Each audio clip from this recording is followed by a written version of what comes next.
नमस्कार दोस्तों, हमारे YouTube चैनल फिटनेस गुरु में आपका हार्दिक स्वागत है। आज की वीडियो में हम आपको बताएंगे कि अस्थमा रोग के कारण, लक्षण और उसके निवारण के बारे में। सबसे पहले हम आपको बताना चाहेंगे अस्थमा होता क्या है। अस्थमा एक बहुत ही गंभीर बीमारी होती है।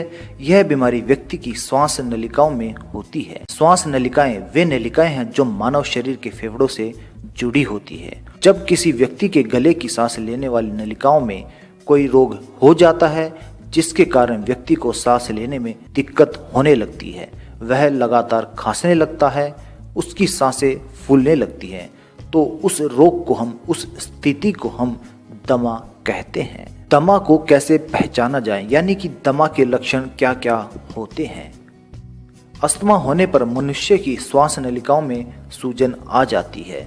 सूजन के कारण ही श्वास नलिकाएं बेहद संवेदनशील हो जाती है, जिसका परिणाम यह होता है कि यदि इन नलिकाओं से कोई तीखा खाद्य पदार्थ हल्का सा स्पर्श हो जाता है तो व्यक्ति बेचैन हो उठता है। इसके साथ साथ श्वास नलिकाओं में सूजन होने की वजह से नलिकाएं संकुचित हो जाती हैं, जिससे फेफड़ों में वायु कम जाती है और सांस लेने में बहुत ही ज्यादा परेशानी होने लगती है। दमा होने का मुख्य लक्षण है खांसी होना व नाक का बजना। दमा होने पर इस रोग से पीड़ित व्यक्ति को छाती में कड़ापन महसूस होता है।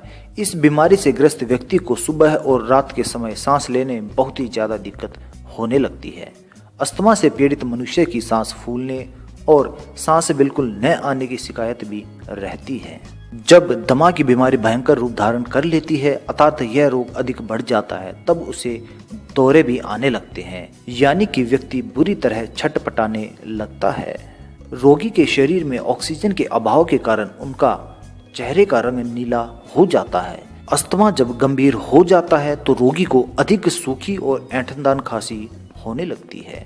इस बीमारी से पीड़ित व्यक्ति को रात के समय खास तौर पर सोते हुए सांस लेने में बहुत ही ज्यादा कठिनाई महसूस होती है। दमा के मरीज को बलगम की भी शिकायत रहती है। दमा का रोग अक्सर गलत खान पान की वजह से हो जाता है। यदि कोई व्यक्ति अधिक तनाव से घिरा रहता है या उसे हर समय किसी भी चीज का भय सताता रहता है, ज्यादा क्रोध आता है, तो उसे दमा हो सकता है। अगर किसी व्यक्ति के खून में किसी प्रकार का दोष उत्पन्न हो गया है तो उसे भी यह बीमारी हो सकती है। नशीले पदार्थों का सेवन करने के कारण भी कई लोगों को दमा की शिकायत हो जाती है।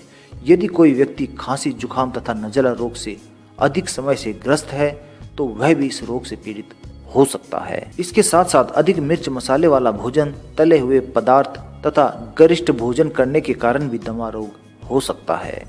अगर किसी व्यक्ति का हृदय, फेफड़े, गुर्दे, आंत, स्नायुमंडल कमजोर हो तो उसे यह रोग हो सकता है। यदि कोई व्यक्ति नाकड़ा रोग से पीड़ित है तो उसे भी दमे का रोग होने की अत्यधिक संभावना रहती है। आज हम इस वीडियो के जरिए आपको बताएंगे अस्थमा रोग का आयुर्वेदिक इलाज कैसे किया जाए। सबसे पहले हम आपको बताना चाहेंगे अदरक और लहसुन के प्रयोग से कैसे हम अस्थमा को ठीक कर सकते हैं। अदरक और लहसुन दोनों ही अस्थमा के इलाज में फायदेमंद होते हैं। अस्थमा की शुरुआती अवस्था में 30 मिलीलीटर दूध में लहसुन की 5 कलियां उबालकर इस मिश्रण का रोजाना सेवन करने से आपको लाभ अवश्य मिलता है। इसके अलावा अदरक की गर्म चाय में लहसुन की 2 कलियां मिलाकर सुबह शाम पीने से भी अस्थमा को नियंत्रित किया जा सकता है। दूसरे गजब के फायदे में हम आपको बताना चाहेंगे कि आप अजवाइन के सेवन से कैसे अपने अस्थमा को ठीक कर सकते हैं। इस प्रयोग में आपको आधा कप अजवाइन का रस और उसमें उतनी ही मात्रा में पानी मिलाकर सुबह अथवा शाम को भोजन के बाद लेना है। इससे आपका अस्थमा नष्ट हो जाता है। इस प्रयोग के साथ साथ आपको अस्थमा से बचाव के लिए अजवाइन के पानी से भाप लेना भी उपयोगी साबित होता है। इस उपाय को करने के लिए आप पानी में अजवाइन डालकर उसे उबाल लें और पानी से उठती हुई भाप को लें। इससे श्वास कष्ट में तुरंत राहत मिल जाती है। इस तरह से आप छोटी सी अजवाइन से अपनी अस्थमा की शिकायत को बहुत ही आसानी से दूर कर सकते हैं। आज के तीसरे उपाय में हम आपको बताना चाहेंगे कि शहद के प्रयोग से कैसे आप अस्थमा को ठीक कर सकते हैं।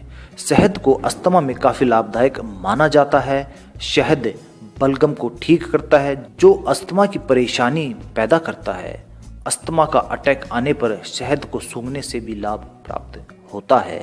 इसके अलावा दिन में 3 बार 1 गिलास गुनगुने पानी के साथ शहद मिलाकर पीने से अस्थमा में निश्चित रूप से आपको लाभ प्राप्त होता है। चौथे घरेलू उपाय में हम आपको बताना चाहेंगे कि सहजन की पत्तियों से कैसे आप अपने अस्थमा का इलाज कर सकते हैं। सहजन की पत्तियों को पानी में करीब 5 मिनट तक उबालकर छान लें।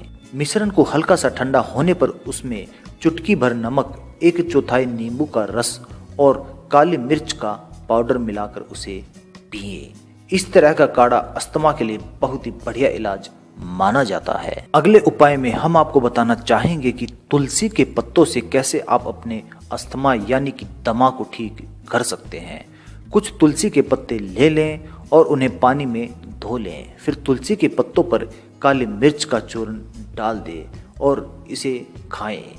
इसे खाने से आप दमा के रोग में बहुत ही आराम प्राप्त कर सकते हैं। कभी कभी दमा के कारण दौरे भी पड़ सकते हैं। यदि आपको भी यह समस्या है तो 1 चम्मच हल्दी लें, उसमें उसका 2 गुना शहद मिला लें और उसे चाट लें। इससे आपको दौरे में राहत मिलती है।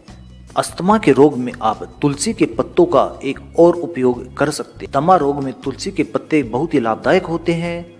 इस उपाय में आपको तुलसी के पत्तों को सबसे पहले पानी में उबाल लेना है और फिर इसे पीस लेना है। पीसने के बाद इसमें आप थोड़ा सा शहद मिला लीजिए और शहद मिलाने के बाद इसे आप खाइए।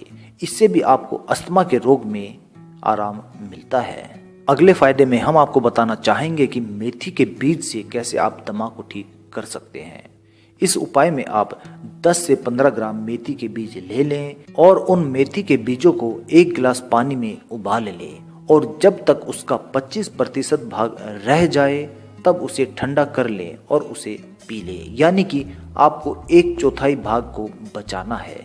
इस काढ़े को पीने से आपका दमा रोग बहुत जल्दी ठीक हो जाता है और इसके साथ साथ यह शरीर को अनेक रोगों में लाभ पहुंचाता है। अगले प्रयोग में हम आपको बताना चाहेंगे कि आप हल्दी के प्रयोग से भी अस्थमा से निजात प्राप्त कर सकते हैं। इस उपाय में आपको 1 गिलास दूध लेना है और उसमें थोड़ी हल्दी मिला लेनी है।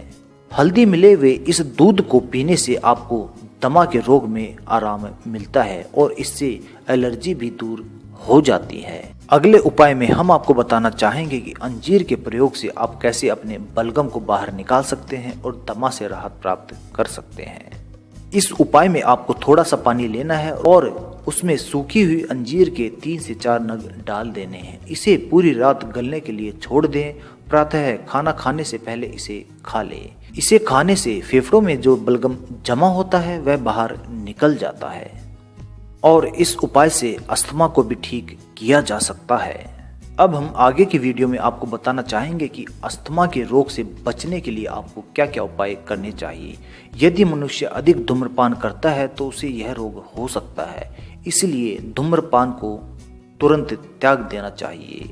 अगर हम अपने भोजन में ऐसे पदार्थों का सेवन करें जिनसे हमारे शरीर की नलियों की जलन उत्पन्न हो तो दमे की बीमारी हो सकती है, तो हमें अपने खाद्य पदार्थों का भी हमेशा ध्यान रखना चाहिए। लगातार अधिक औषधियों का प्रयोग करने के कारण जब शरीर का कफ सूख जाता है तो ऐसी अवस्था में भी दमे का रोग हो सकता है। भोजन में अधिक मात्रा में पौधों के पुष्पराज, अंडे तथा खोपड़ी के खुरंड का सेवन करने से के कारण भी अस्थमा हो जाता है।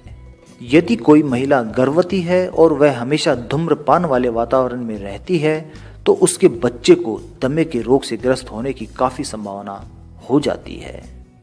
यदि कोई व्यक्ति जानवरों के साथ अधिक समय व्यतीत करता है तो उसे भी यह रोग हो सकता है। कई बार पैतृक कारणों से भी दमे का रोग हो सकता है। जैसे यदि आपके घर में कोई व्यक्ति पहले दमे के रोग से पीड़ित था तो आपको भी दमा हो सकता है। इसके अलावा मौसम के परिवर्तन के कारण या मजबूत भावात्मक मनोभाव के कारण भी यह रोग हो सकता है। धन्यवाद दोस्तों।